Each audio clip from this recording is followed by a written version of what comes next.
Pembahasan kali ini tentang perhitungan harga pokok produksi, kemudian bandrol, kemudian bandrol marketing dan bandrol akhir. Jadi sebelum kita masuk menuju ke bandrol untuk marketing, sebetulnya ada 3 poin penting yang harus kita ketahui, yaitu harga pokok produksi, yaitu biaya-biaya yang kita keluarkan murni untuk produksi. Kemudian payroll itu biaya-biaya yang kita keluarkan untuk pegawai di luar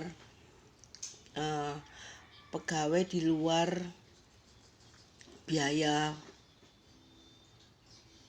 borongan. Jadi kalau untuk produksi, seandainya kita mengeluarkan biaya untuk jasa, itu hitungannya borongan. Nah, payroll ini adalah pengeluaran yang kita keluarkan untuk karyawan tim kita selain biaya borongan. Kemudian ada lagi overhead atau yang biasanya saya sebutnya itu fixed cost, yaitu biaya-biaya pengeluaran yang akan selalu ada. Jadi misalnya untuk internet, untuk listrik, untuk transportasi, mungkin untuk sewa ruang, nah seperti itu. Nah, ketika biaya ini sudah kita dapatkan, baru kita bisa menambahkan dari biaya ini profit atau keuntungan untuk marketing. Baru bisa ditambahkan. Kita mau keuntungan berapa untuk marketingnya. Jadi profit untuk marketingnya berapa, dikasih ke resellernya berapa, untuk dropshipnya berapa. Nah, setelah itu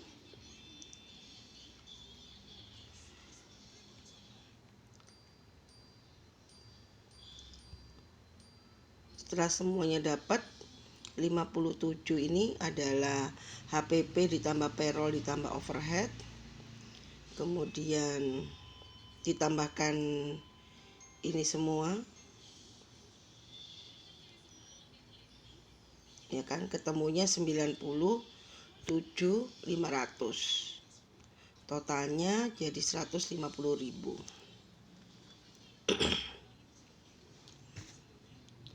Nah, 150.000 lah yang dimasukkan ke dalam price tag atau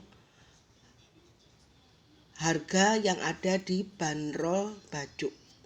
Jadi harga untuk end user, untuk konsumen akhir. Nah, sekarang kita bahas yang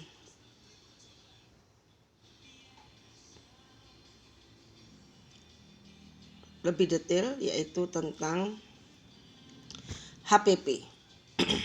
Ini saya tentang HPP dulu. Jadi HPP itu yang dimasukkan ke dalam HPP, pakai hitam.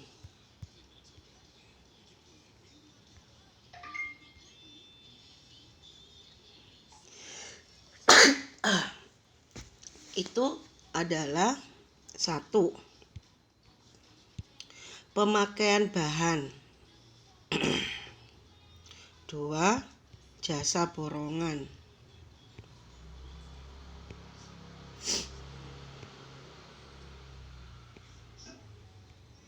Kemudian karena ini akan pasti ada packing. Jadi kemasan packing, kemudian di mana di situ ada label, mungkin ada size harga, mungkin ada karton untuk taruh hang tag untuk taruh harga. Nah, itu pasti ada di dalam per bajunya. Nah, karena HPP yang kita hitung itu bukan HPP keseluruhan, tapi HPP, harga pokok produksi untuk per produk, per satu produk, maka yang harus diperhatikan bahan ini kita belanjanya untuk berapa. Jadi bukan jangan dikalikan kalau ada kapasitas produksi, belum tentu, karena biasanya untuk produksi itu kalau apalagi kalau sudah besar tuh pasti beda desain, pasti beda HPP-nya. Jadi misal nih kita belanjanya total belanja, jadi rumusnya itu adalah total belanja dibagi hasilnya itu untuk berapa, bisa menghasilkan berapa. Jadi misalnya ya, kita belanjanya 500. Coba saya lihat di sini. Jadi misalnya ya, di yang contoh yang ini HPP-nya adalah 25.000. Nah, di situ itu di dalam 25.000 itu ada kandungan bahan, jasa borongan, dan packing. Jadi misal bahannya kita belanjanya habisnya 1 juta nih misal nih.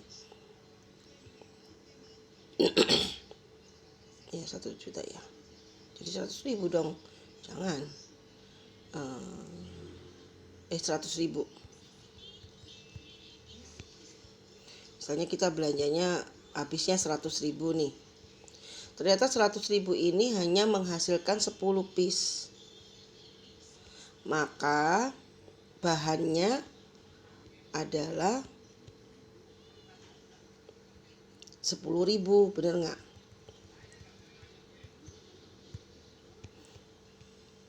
100.000 dibagi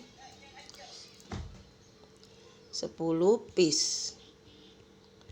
Nah, maka biaya bahannya 10.000. Terus kemudian ini misalnya gelang ya, misal jasa borongan. Jadi jasa borongan tetap kita harus memperhatikan UMR ya. UMR-nya berapa? Nanti dibagi kemampuannya dia dalam menghasilkan barang itu dalam 1 hari. Jadi misalnya UMR sekarang saya bikin 3 juta aja biar ngitungnya nggak ribet. UMR-nya 3 juta. Karena 3 juta ini kan untuk 1 bulan, UMR per bulan. Nah, kita harus menemukan biaya UMR hariannya berapa. Nah, UMR harian itu adalah UMR per bulan dibagi 25 hari kerja. Nah, ini ketemunya berapa?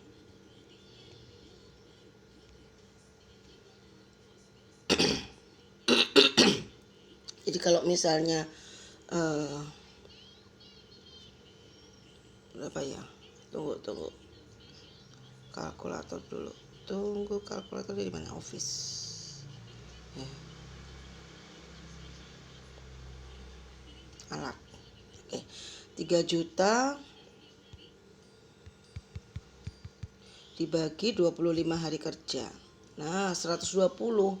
Jadi karyawan itu, orang borongan itu harusnya berhak mendapatkan 120.000 per hari. Tinggal kita ketika kita bikin prototip, kita pasti akan menemukan waktu untuk pembuatan prototip itu. Jadi misalnya nih untuk 1 gelang, dengan catatan semua bahan sudah siap ya. Jadi 1 gelang itu paling nggak sampai 5 menit sebetulnya udah jadi. Anggaplah 10 menit deh ya. Jadi misalnya waktu pembuatannya adalah 10 menit. Nah, dalam hari kerja itu adalah 8 jam dikurangi 1 jam istirahat, ada 7 jam. Jadi kalau 1 jam itu dia bisa menghasilkan 6, ya kan? Jadi 1 jam dia bisa menghasilkan 6. Kalau 7 jam dia bisa menghasilkan 6 kali 7, 42. Kita bulatkan ke ke atas 50. Terserah mau bulatkan ke bawah atau ke atas 50 misalnya. Jadi harga borongannya adalah, saya pakai merah, 120 dibagi 50. Jadi bukan terhadap kapasitas bulanan membaginya, terhadap kemampuannya. Harga borongan itu UMR harian dibagi terhadap kemampuan dia menghasilkan dalam satu hari. Jadi kalau 120.000 dibagi 50. Nah, 2.400 harusnya. Harganya cuman, harga borongannya hanya 2.400 per piece.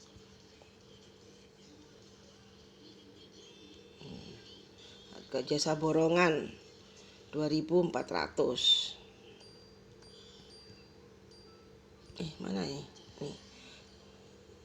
2.400.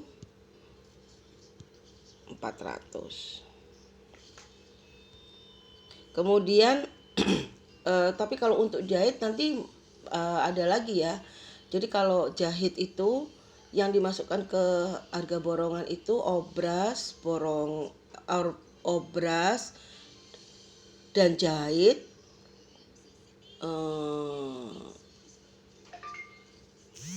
Jahit aja, jahit, belum lagi kalau misalnya ada bordir itu beda sendiri ya, harga borongannya masukkan juga.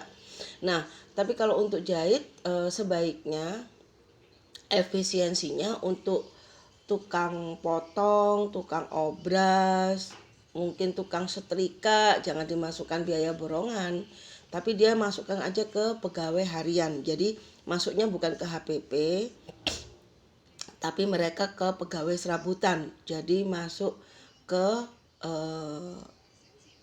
payroll, masuk ke payroll ya.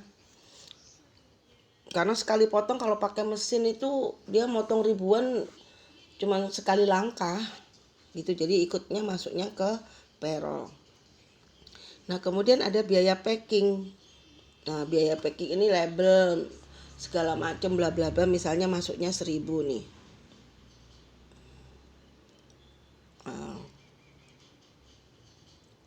Atau saya genepin aja nih. Yalah 1.000.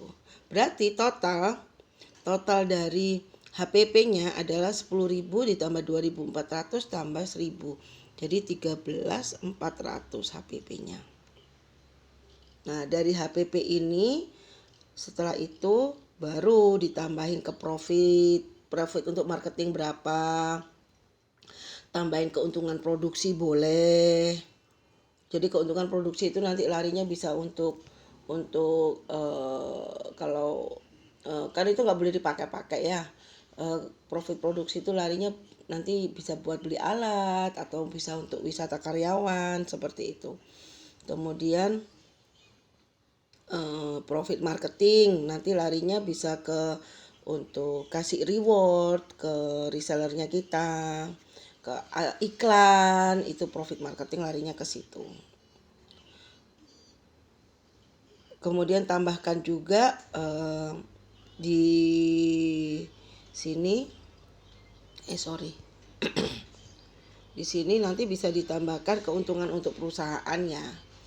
Jadi misalnya ambil per produk keuntungannya ambil 10.000 atau gimana gitu, tambahkan di sini, tambahin ke profit untuk produksinya ya. Jadi supaya di marketing itu benar-benar bersih untuk marketing. Nah, setelah itu barulah kita bisa menentukan price tag. Oke. Demikianlah cara untuk menghitung bagaimana kita mendapatkan profit untuk perusahaan, untuk CEO, kemudian profit untuk marketing, dan kemudian menghasilkan price tag.